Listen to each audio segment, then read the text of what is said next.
Hi everybody, and welcome back to Every Stitch Counts.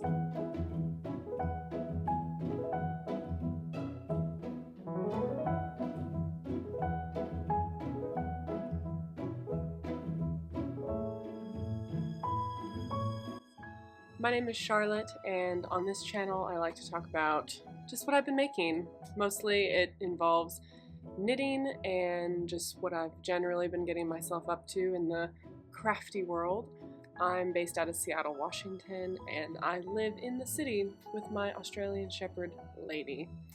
On this episode, I'm going to talk about my most recently finished garment, that process, and kind of my final thoughts on the piece now that it's dried and blocked and off the needles, what I've been working on, and some of the new things that I've casted on. And I'm pretty excited about a lot of it. So if you're interested in hearing my thoughts on any of those things, hearing someone talk about patterns, their experience, reading and working through different designers' patterns related to knitwear, then give a subscribe, thumbs up the video, comment if you feel so inclined. But with that, we'll get right into it. We'll start with my most recently finished Tessellated Vest. So this vest, for those of you that have been around and have been kind of following some of my knitwear journey along, would have heard about this already. This is the Tessellated Vest by Andrea Mowry. And I started this, when did I start this? Several months ago at this point. And I finally finished it a few days ago. And I have to say, I am pleasantly surprised. If you watch back any of the other episodes or you had been following along at all, you would have heard me talk about how concerned I was about the fit of this and how it was going to block out and that I wasn't loving the yarn. I really didn't have a lot of, I fear, positive things to say about my experience working on it. So I'll just start with, the beginning and kind of my thoughts. First thing, the finished garment, as a whole. I think this turned out, really looks-wise, much better than I felt like it was going to come out. This is one of those pieces that it really looked pretty scruffy before it was washed and blocked and, everything was woven in, all the seams were finished. It really looked rough. After I blocked this and it completely dried, it really did even out. The color is not, the color gradient is not as harsh as it was before it was blocked, so it looks much softer, which I like. The fit is nice.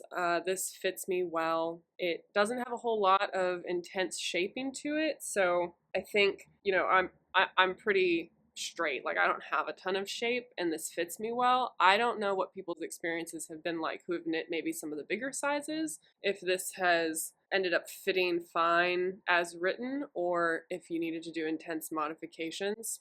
For me, I knit the size 2, so a small, and it looked very small on my needles when I was working on it, but having blocked it, it fits me with maybe 2 inches of positive ease, so definitely not oversized, but not skin tight. It just fits, which is nice. The yarn that I used, I'll shoot it up on the screen here, but I've talked about it before. The bases there's 2 superwash wool bases, the white and then the color changing yarn that you see. Those are both superwash wool bases, like a fingering weight. I would call it a fingering weight. I think in the pattern she refers to it as a light sport weight, maybe. I think they're fingering weight, personally. And then the yellow, there's a fuzzy yarn component. So I didn't use the recommended, maybe it was one of the recommended fuzzy yarns. I used an alpaca surrey, just a fingering lace weight thread. And this is all knit with mosaic style knitting, which I had never done before, which means that you essentially get this color work effect by knitting with one color at a time. You are doing any combination of knit to, slip to, in order to get the stitch effect to look like you've done stranded color work, but really you're just slipping 2 stitches, you're slipping the white stitches and then knitting the white stitches. It makes more sense when you do it It's a very simple mosaic color work knitting technique, and it gives you a very cool effect. It gives you the effect of stranded color work without having to hold more than one strand of yarn. So I would say someone who wants to do a color work project, or who wants to do something that has a bit different effect than just one block of color, this would be a good beginning place for you because you're only managing one color at a time. The actual yarn itself, I really don't, I don't love it. I'm not gonna lie. I like the Surrey alpaca is Surrey alpaca. It's hard to dislike it. My issue with this is, one, I feel like the knit weave, like the openness of the stitches, it's gonna be hard to see on here, but the openness of the stitches is pretty intense. Like, this is not a sturdy fabric at all. It's very drapey, as you can see. You can't see through it, which is good. And it did fuzz up, and the yarn did bloom a bit once it was washed. And it had a little bit less of that superwashed, processed, plasticky feel that sometimes superwash yarns can have. I honestly don't see this holding up super well. Again, I don't know yet because I haven't worn it a ton, but it has a lot of stretch in it.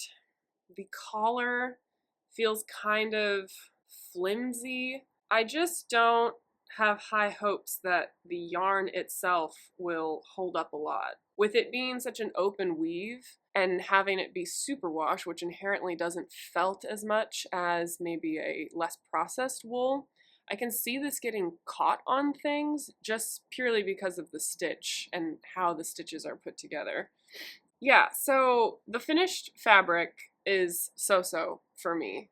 I think if I had knit this same pattern with something that wasn't superwash, something that had a bit more toothiness to it, something more maybe like the Rauma Phenol yarns, like this is a fingering weight yarn, it's non-superwash, but it has a much more texture to it, and when you knit with it, it just holds together kind of inherently because of the structure of the fibers and because they're not scratchy, but they're not smooth either. You know, for me, I don't mind the wooliness of woolen spun, less processed wools, and I would probably prefer to not wear this as just a top. Like, my intention is to wear this over something like what I'm wearing now, like over a shirt. So I would want it to be a bit more sturdy and not so flimsy feeling, I guess, because in my mind this is a vest, and a vest in my mind is outerwear technically.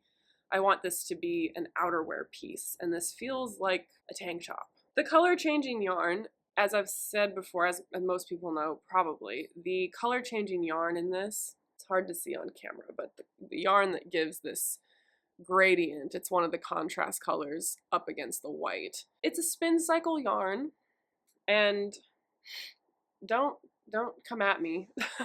I don't love spin cycle. I've used it for this project, and I've used it for my Calypso sweater, which is a few episodes back. I think I'm just gonna come out and say that I don't understand necessarily what the hype around it is. I don't really love working with it.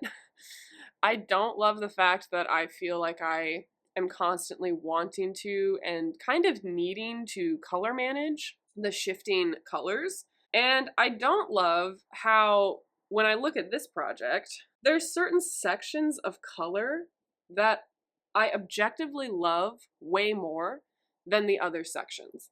And I know that that is a very personal preference. That's personal to my taste. Not everyone has to like that. But for me, I like the changing color. I don't mind it. Would I prefer that it was all the same tone and color throughout the entire garment? Yes, I would. I also think that it's just really, it feels flimsy. I get that, you know, the way they spin it and the way they put it together is really cool. I get that the color selection that you get is really wide and really cool, and you can get some really cool effects. And I mean, I loved my Calypso sweater, but that was all done through color managing. I guarantee I would have not loved that sweater as much if I hadn't managed the colors so intensely and gotten that exact gradient that I wanted. And the other thing, I think I talked about this in that episode also, the collar of my Calypso sweater was done just in spin cycle yarn, and I don't like it. I think it's gonna be flimsy. I don't think it matches up to the weight and the strength of the rest of that sweater. So it's just not my thing, I don't think. Maybe if it was done in something like socks or even a cowl, again, something more along the lines of an accessory, I would enjoy it more, but I think it's pretty expensive for the quality of the fiber, the fact that I'm not super confident of how well it's going to hold up, and the fact that I think personally, for me, this is my opinion, that the whole color changing thing, I think it's a trend right now. I think it's really fun. I think it's cool for a lot of people that they can get such a cool, almost detailed coloring effect without having to manage, 18 different colors and actually ombre colors together. So I understand the appeal of it. I just don't know that it's for me. And I think, thinking about this piece, I could see myself remaking it in totally different yarn. Keeping the fuzzy yarn choice maybe, but then just picking something sturdier, maybe doing a color changing yarn that has an even, not even color changing, it would just be more of like a marled yarn, something that has the variation of color in it, but it doesn't change tones throughout as you're knitting. I think Brooke Willow, her podcast, she's working on a tessellated pullover, and hers is exactly what I'm talking about. She chose, I believe, non-superwash yarn, and then she's using her own handspun, which is technically a color changing yarn, but the color changing effect is even throughout the entire thing. So you don't have to worry about, matching up the shoulders with the same tone of color in your skein. You can just make it and you don't have to worry about it. And then when it's all together and it's blocked out, I think it looks much neater. My thoughts on this? For me, so-so. I think it comes down to the yarn and the recommended yarn. I think it's a bit overpriced for what it is, in my opinion.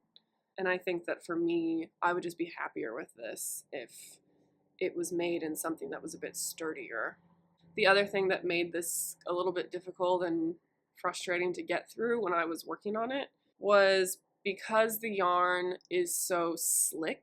There were a lot of like large loops and just a lot of yarn that was like getting tangled really easily.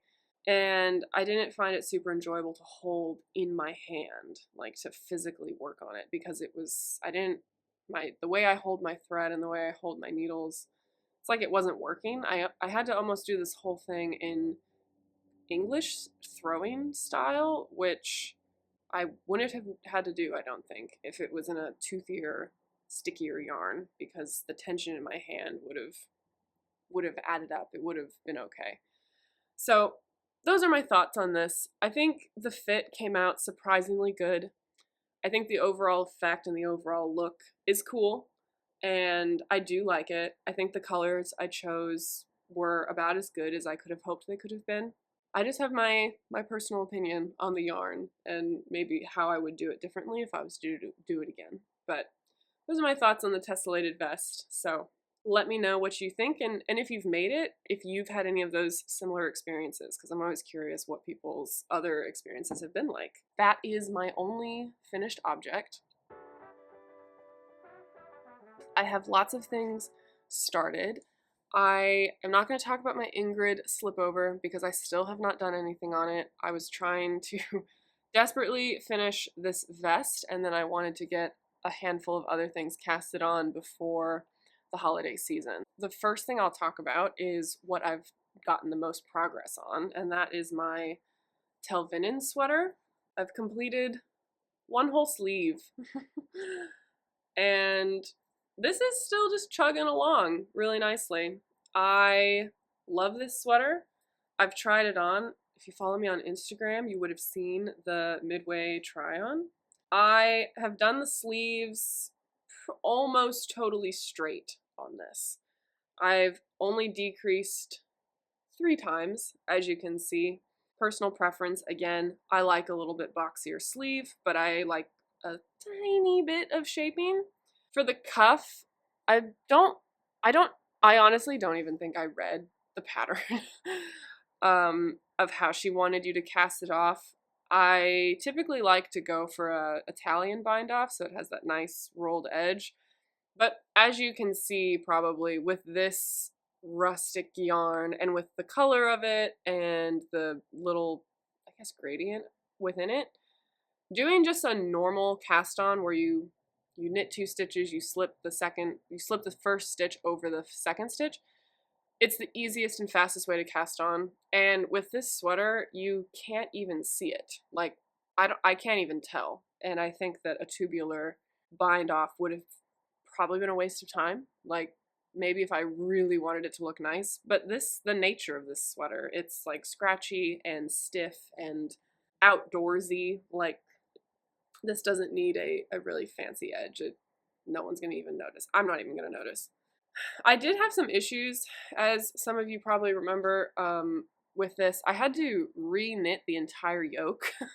So I had done all of the eagles portion, and then it was too small, and so I had to rip the whole thing out, and I had to do it again. And I originally was knitting the second size, and then I decided to knit the third size, but I fudged some stitches somewhere because I didn't redo the neckband. I just ripped out the yoke. So the yoke is, I think I wrote it down, it's like 6 stitches more than size 3. It's not that much bigger, but it's technically between sizes 3 and 4. My sleeves are the size 3 sleeves. So when I went to pick up the sleeves, I just divided them evenly. I didn't want the sleeves any bigger, which that does mean that the body probably slightly on the boxier side. I'm hoping it looks okay because I will not be ripping it all out for a third time. But I'm hoping it looks okay and not too big compared to the ratio of the sleeves. I think it'll be fine. I haven't really decided how cropped or not cropped I want to make it. Right now, I have 2 skeins of this brown left. The sleeve took exactly 1 skein, so that leaves exactly 1 more skein for the rest of the body. So I'll probably get to the end of that skein and see how I'm feeling about the length, and if I really want to, I'm pretty confident that the shop I bought the yarn from will have another skein of the same dye lot. This is lovely to knit on. I'm happy that I decided not to do any color work. I think that this yarn is just really pretty all on its own. I don't really want to distract from like this epic yoke. I think that that's enough busyness, and especially with the fit being bigger and boxier and just a bolder silhouette, I don't think it needs anything other than that. And I'm really excited to wear it. I don't know that I'll get it finished before Christmas, but one can dream. All right, I have 3 new whips for you to see. The first one is by a new podcaster that I actually started listening to. I listen to knitting podcasts as I have time. I typically listen to a lot of audiobooks and or just other podcasts when I'm knitting or like watching shows or something. I don't usually watch knitting podcasts while I'm knitting, ironically enough. But I recently started listening to The Seedling Stitch. It's a girl up in Vancouver named Athena Liu. She's Chinese, and I came across her podcast by a recommendation from my mom, actually. And she said that she just really loved listening to her, and so I picked out one of her most recent episodes, and I was just blown away. It was so refreshing to hear a podcaster talk about patterns and knitting maybe that isn't quite as mainstream as like the Western knitting community. She knits a lot of Japanese patterns, and she talks a lot about how to read and start understanding Japanese knitwear patterns. I had never even really been exposed to the fact that there was a whole world of East Asian knitters and knitwear designers, and they're probably objectively much harder than most of the English patterns that I've seen. And I was just really intrigued, and she makes beautiful things. Her knitting is amazing, and she's really funny. I just really enjoy listening to her, and she has recently started designing a couple of her own patterns, so you can find all of those on Ravelry, but I really thought her pine and fur sweater was so beautiful, and so I casted that on with some Jill Draper tweed Kingston yarn that I bought at Maryland Sheep and Wool this last year. I haven't known what to do with this ever since I bought it. I bought it because of the color. As you can see, it's this really cool mossy green that has just a ton of tweeting in it. It's got blue, this cranberry color, this light ochre kind of yellow color. It's even got little speckles of black in there. And once it's blocked out, I think that you'll actually be able to see the cabling enough. I don't think this is going to be as much contrast as if I was just going to do like something with no tweed in it, just a flat color. But I think it will come together okay. And I think that the texture and the busyness of it will look okay. I'm doing the third size. It's originally a top-down worsted weight yarn yoke construction. It's got a really intense cabled yoke construction, and then you have the option to add cables onto your cuff and your hem as well, or you can just do it straight. I'm not quite sure what I'm going to do there yet. I probably will just do straight ribbing, 1x1 ribbing. The yarn itself is knitting up pretty nice. We'll see. I don't know that the texture of this or the way it feels is going to change a whole lot, so it is pretty rustic, but it's not scratchy at all. It's soft, but it's not superwash soft.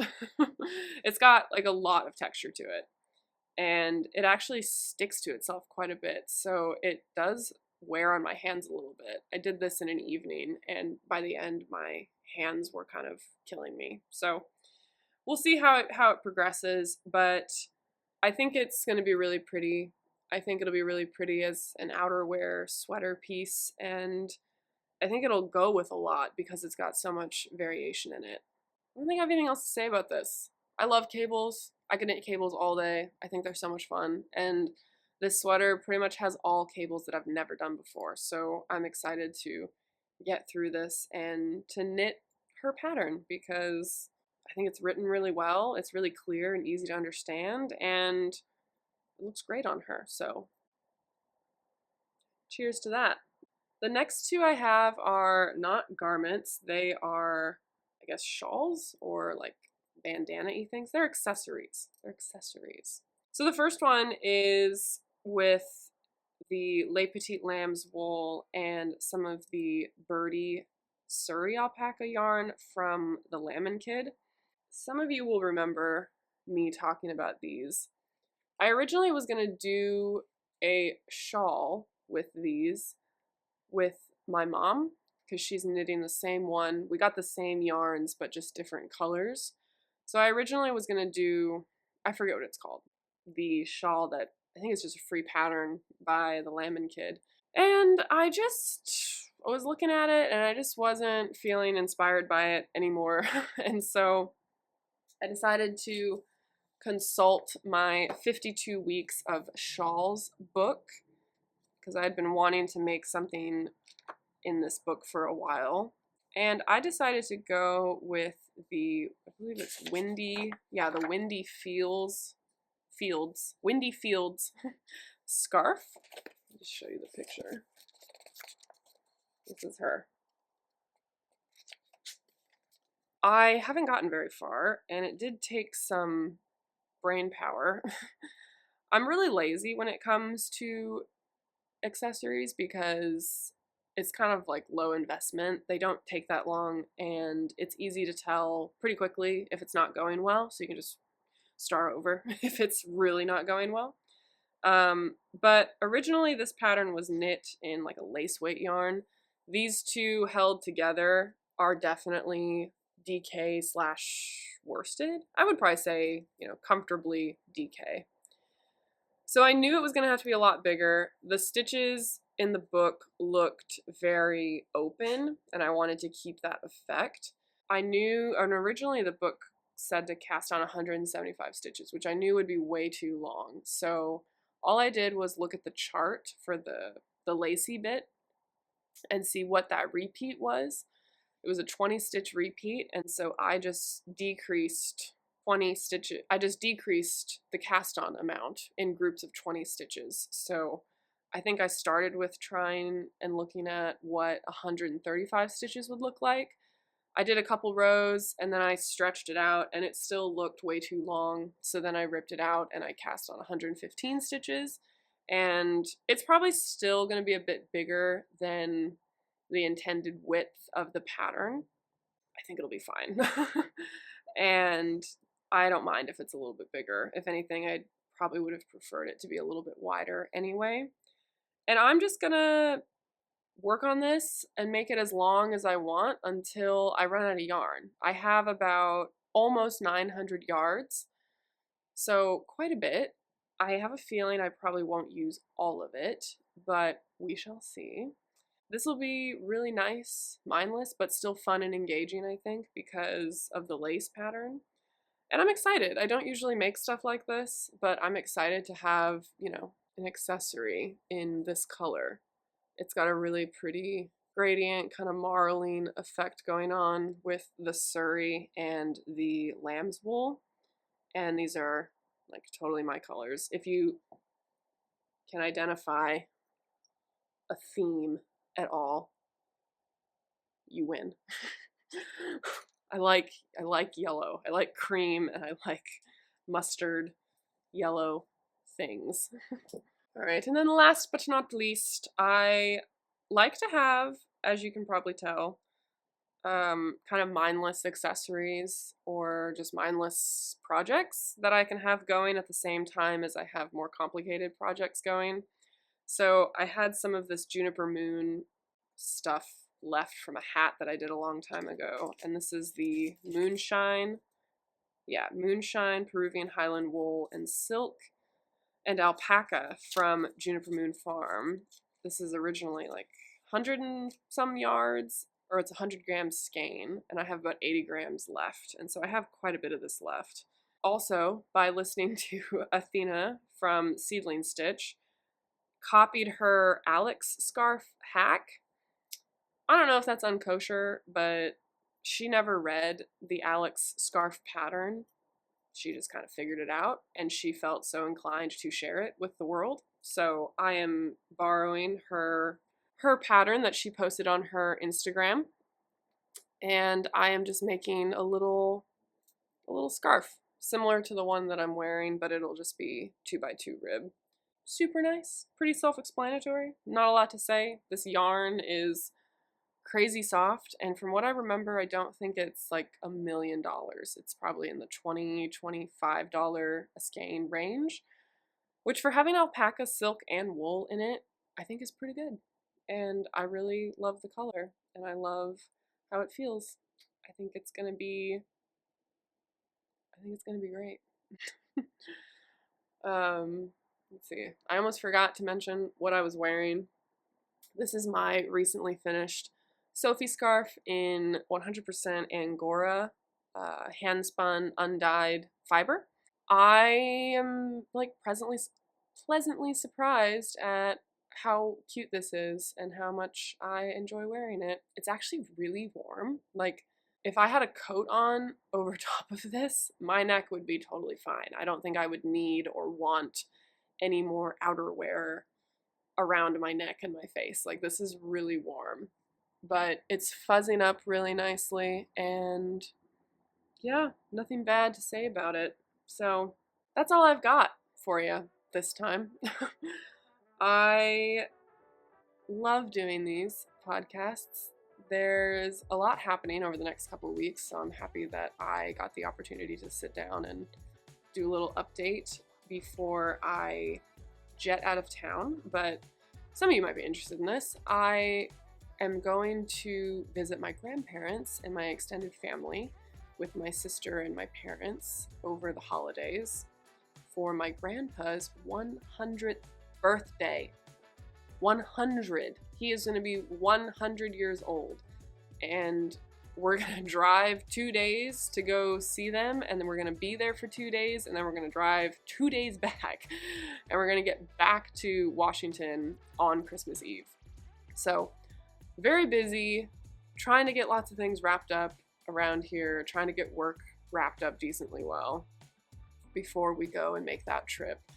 But I will be hopefully filming and kind of capturing little things on that trip because I think it'll be a lot of fun. And I would love to share all of that with you. The dog's doing good. It's been raining a lot. Things are moving. Things are moving and grooving. I started horseback riding. That's been amazing. Literally has awoken a part of my soul that I had just chucked away for like 10 years because of situation, finances, life. Things just happen, and you have to say no to things maybe that you don't really want to, and then life happens and it keeps going, and then all of a sudden you find that you're able to maybe say yes to some of those things that you haven't been able to for a long time. So I've been doing really well. I've been loving all the things I'm working on, all the knitting, all of the just things that I've been getting to do. So I hope that you enjoy hearing about those things. Hope that you're all safe and happy and doing well over the holiday season, and that you're able to celebrate in any way that you do. So until next time, and I'll see ya. Bye.